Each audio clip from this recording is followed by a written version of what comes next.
One of the main topics, or maybe the main topic in Chapter 4, is networking. One of the most powerful things you can do, not just when you are looking for a job, but all of the time, is to network. And networking is not just running around handing out business cards. Networking is about building relationships with people, which is something we all should do all of the time. Some people have a negative attitude about networking because they think it's about manipulating people, using people to your own advantage. And it's not really about that. It is not about using people. Often you can help others as much as they can help you. In fact, I advise people to always think in terms of being reciprocal, thinking about what can I do to help others who are also job hunting.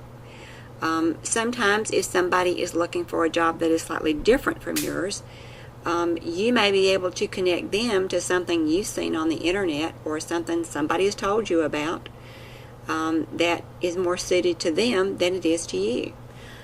Even if you do not know of a job for another job seeker, you can offer to proofread a resume for somebody, proofread their cover letter.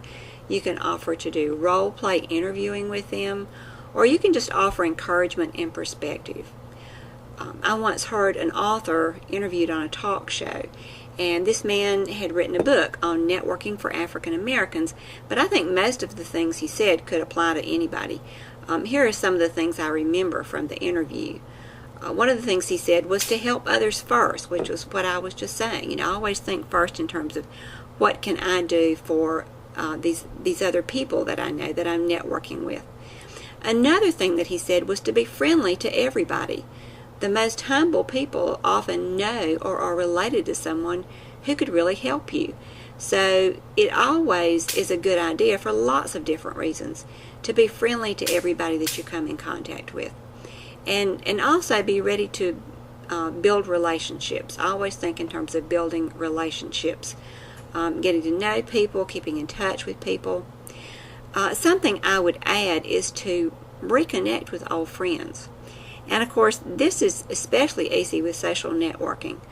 I saw an interesting article about networking on LinkedIn and thought I would share it. If you'll go to the document, the Chapter 4 lecture document, you will find a link to the article that I'm talking about. And it's about how reconnecting with people that you used to know well but maybe haven't touched base with in a while can be one of the most powerful ways you can network. And do reach out to people outside your most immediate circle. I've noticed that many students, when they do the networking career action, list only 4 or 5 people as members of their network, and some list only people who have the same last name. And really, this is really self-defeating. This is not what networking is about. I hope you will consider expanding your network, because this article suggests that statistically more people find job opportunities through acquaintances than through family and close friends, because acquaintances, or people that you maybe haven't connected with in a while, are much more likely to know people that you and your immediate circle do not know, and they can be far more helpful to you as you're networking. So consider doing that.